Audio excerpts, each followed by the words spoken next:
సంవత్సరాల తరబడి government job కోసం వేచి చూస్తున్నారా? కేవలం 8 నెలల్లో మీ కల నెరవేర్చుకోండి. వెంటనే కింది నంబర్స్‌కి కాల్ చేయండి. Hello weavers, welcome back to our channel. ప్రస్తుతం మనతో పాటు ఉన్నారు 25 ఇయర్స్ నుంచి అమెరికాలో ఉంటున్నటువంటి ఎంఎన్స్ ఎగ్జిక్యూటివ్ వీరభద్రరావు గారు. సార్తో మాట్లాడండి. నమస్తే సార్. నమస్తే అమ్మ. సార్, ట్రంప్ ఇప్పుడు అమెరికా వెళ్ళే వాళ్ళు చదువా ఉద్యోగమా రెండు అంటే కుదరదు అంటున్నారు. ఇవి రెండిట్లో ఏదో ఒకటే డిసైడ్ చేసుకుని అమెరికా వెళ్ళాలి, అమెరికా రావాలి అని చెప్పేసి చెప్తున్నారు. అంటే ఇప్పుడు దీన్ని చూసుకుంటే మీరు అంటే చదువా ఉద్యోగమా అంటే ఏం చెప్తారు? మీరు అక్కడ ఉంటున్నారు కాబట్టి మీకు అక్కడ ఉన్నటువంటి పరిస్థితులు అన్నీ అర్థమవుతున్నాయి కాబట్టి ఇప్పుడు వెళ్ళాలనుకునే వాళ్ళకి చదువుకోవడానికే వెళ్ళాలా, లేకపోతే వద్దు జాబ్ చేయడానికి వెళ్ళాలా అంటే ఏం రెండు కూడా అక్కడ చేయొచ్చా? చేస్తే వచ్చినటువంటి ప్రాబ్లమ్స్ ఏంటి? చదువా ఉద్యోగమా అనే చాయిస్ ఎప్పుడు లేదమ్మా.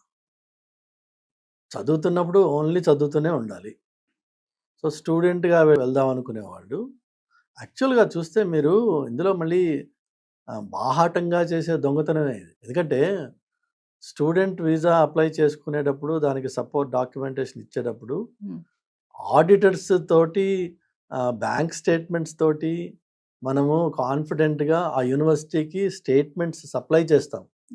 ఏమని, మీ దగ్గర అయ్యే కాలేజీకి ఇంత ఖర్చు అవుతుందని నాకు తెలుసు, ఆ మొత్తం ఖర్చు నేను పెట్టుకోగలిగిన స్తోమత నాకుంది, ఇదిగో నా బ్యాంకులో ఇంత బ్యాలెన్స్ ఉంది ఆల్రెడీ, అలానే నాకు ఈ సోర్సెస్ ఆఫ్ ఇన్కమ్ ఉన్నాయి నా ఫ్యామిలీకో నాకో అని మనము ఒక డాక్యుమెంటరీ ఎవిడెన్స్ తయారు చేస్తాం. అది ఎంత నిజమో ఎంత కాదో భగవంతుడు తెలియాలి. సో మీరు క్లియర్గా చెప్తున్నారు, నాకు స్తోమత ఉంది, నేను అమెరికాకు వచ్చి చదువుకునే స్తోమత ఉంది నాకు. అది ఎందుకంటే పర్టికులర్గా ఇక్కడ 100 రూపాయలు ఈక్వల్స్ టు అక్కడ 1 రూపాయి, రైట్, గివ్ ఆర్ టేక్.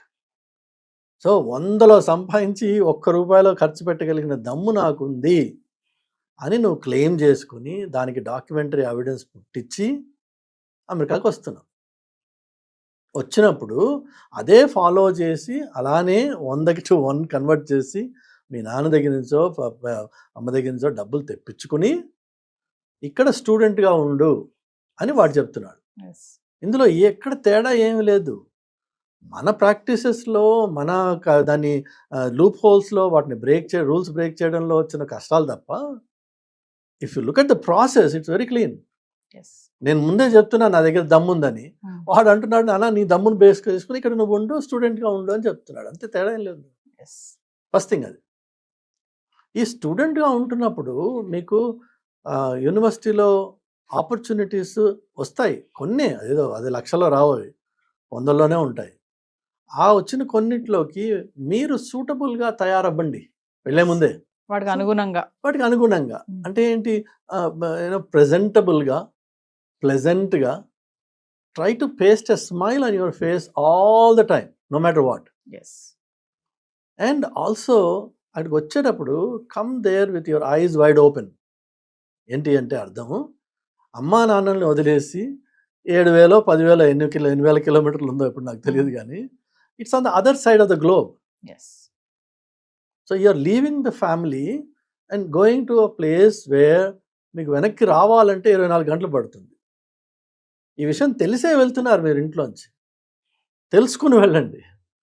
అప్పుడు మీకు ఏంటంటే అక్కడికి వెళ్ళాక కంప్లైంట్స్ మొదలు పెట్టరు. ఒంటరితనం అనే ఫీలింగ్ వస్తే దాన్ని ఎట్లా హ్యాండిల్ చేయాలనే మెకానిజం గురించి ముందే ఆలోచించండి. అందుకని అక్కడికి వెళ్ళాక అమ్మ అని నాన్న అని ఏడిస్తే జరిగేది ఏం లేదు తేడా. చివరికి ఏంటంటే ఆ డబ్బులు వదిలేసుకుని ఇంటికి వచ్చేయాలి, మనం రెడీ కాదు మనం దానికి. సో ఈ విషయం కూడా అర్థం చేసుకోవాలి పిల్లలు.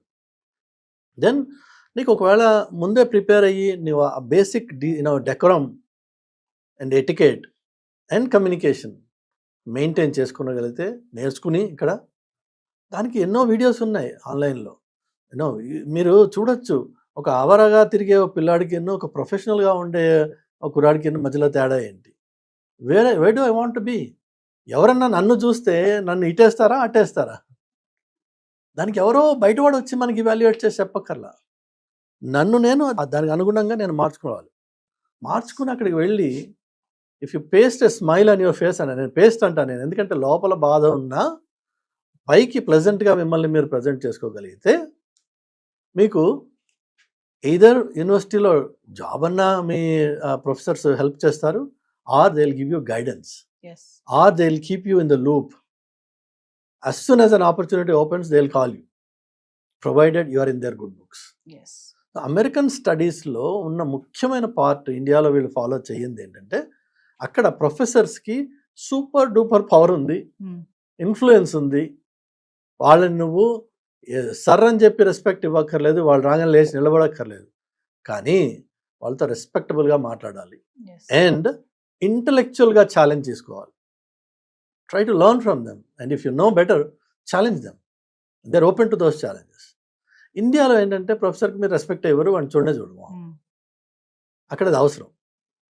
Not only for the sake of education, ఆ కాలేజ్లో ఉన్న రోజుల్లో కాకుండా సబ్సీక్వెంట్గా మీరు ఎక్కడన్నా ఇంటర్న్షిప్స్ అప్లై చేస్తారు, చేయాలి.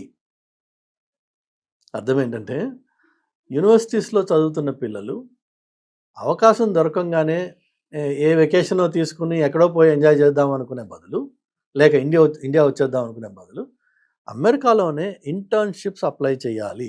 That is how you apply your knowledge to the local society. That is how you learn.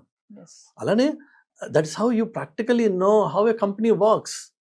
లేదంటే మీకు ఏం తెలుసు, ఒక ఉద్యోగం వచ్చింది, డే 1 వెళ్తారు, log on in to the system అని ఉంది, or swipe in some place to get in to the premises అని ఉంది.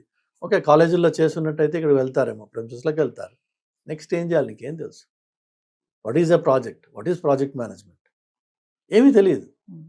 కానీ ఇంటర్న్షిప్ చేసినప్పుడు చాలా మటుకు అవి పెయిడే ఉంటాయి. ఇంటర్న్షిప్ చేసినప్పుడు మీకు ఒక రియల్ లైఫ్ ఎక్స్పోజర్ వస్తుంది. దానివల్ల జరిగే ఇంకొక మంచి లాభం ఏంటంటే, 1, మీకు ప్రాక్టికల్గా మీ నాలెడ్జ్ని వ్యాలిడేట్ చేసుకునే అవకాశం వస్తుంది. రెండోది వచ్చేసి, if you're a good performer, if you prove yourself to be a good sincere working guy, then there is high likelihood ఆ కంపెనీయే మీకు ఫుల్ టైం ఆపర్చునిటీ ఇస్తుంది. Okay, 9 out of 10 times that's what happens. So అమెరికాలో ఉద్యోగాలు సంపాదించడానికి main path వచ్చేసి internships, secondary path వచ్చేసి ఆన్లైన్లో అప్లికేషన్స్ పెట్టుకుంటారు, థర్డ్ పాత్ వచ్చేసి క్యాంపస్ ఇంటర్వ్యూస్ జరగచ్చు, వాళ్ళు పికప్ చేసుకోవచ్చు, ఫోర్త్ వచ్చేసి mainly that's the biggest channel which is referral. So ఒక ఉన్న ఎంప్లాయీ ఒక కొత్త వాడిని రిఫర్ చేస్తే వాడికి always get a consideration. Okay, ప్రిఫరెన్సా కాదా, అట్లీస్ట్ ఎ కన్సిడరేషన్. మిగిలిన కొన్ని రెజ్యూమెస్ సగం చదివి కూడా అసలు చదవకుండా సిస్టమే డిక్లైన్ చేసేసి ఉండొచ్చు. నీ రెజ్యూమేకి బికాజ్ ఇంటర్నల్ ఎంప్లాయీ రిఫర్ చేస్తున్నాడు కాబట్టి there is a level of credibility with which it comes. So there is an attention paid to it. A consideration is given and most often they will result into, because పాజిటివ్గా చూస్తున్నారు కదా, మీరు ఏమాత్రం ఆ పాజిటివిటీని encash చేసుకోగలిగితే ఆటోమేటిక్గా it converts into an opportunity. అంటే ఇక్కడ ఒక్క విషయం చెప్పండి సార్, చదువుకోవడానికి వెళ్ళిన వాళ్ళు ఓన్లీ చదువుకోవడానికే వెళ్ళాలా, అక్కడ ఉండి జాబ్ చేయొచ్చా, ఇప్పుడున్నటువంటి పరిస్థితుల్లో అది అవుతుందా అంటే ఏం చెప్తారు? సో మళ్ళీ అగైన్ మీకు రిపీట్ చేస్తున్నానమ్మా, జాబ్ అనేది లేదు, కన్ఫర్మ్. చదువుకోవడానికి వెళ్ళిన వాడు చదువుకోవడం మాత్రమే చేయాలి. ఈ అవుట్ సైడ్ ఆడ్ జాబ్స్ అంటారు